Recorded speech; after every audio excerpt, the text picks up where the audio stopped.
سلامونه دوستانو، هیله ده چې روغ او جوړ اوسئ. نن د یکشنبې ورځ ده او زموږ رخصتي ده. راغلو دلته باغو ته، مال لږ زره مڼې به ټولې کړو ځکه تقریبا د مني موسم ده. خو مڼو کې هم دغه جورسې پخې سوي دي او دا نورې مڼې تر اوسه نه دي پخې. نو جورسې که چا خوړلې، جورسې خو ډېرې ښکلې مڼې دي، ښې مزېداره مڼې دي، خصوصا چې پخې سي بیا ښکلی بوی هم کوي.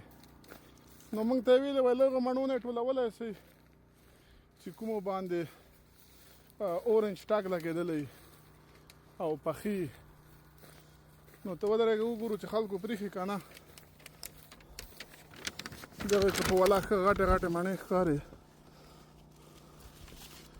دا بیا دغه خوړلی ده چونجي، که نه ښه مڼه وه. دغه څنګه ده؟ او ماشاءالله ښه ښکلې مڼې دي. دغه رانولې ده، دا به هم راپورته که نه.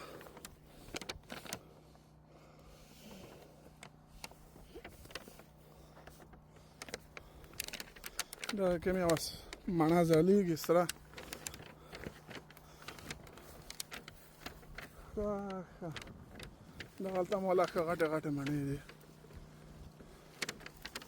دا خامه ده.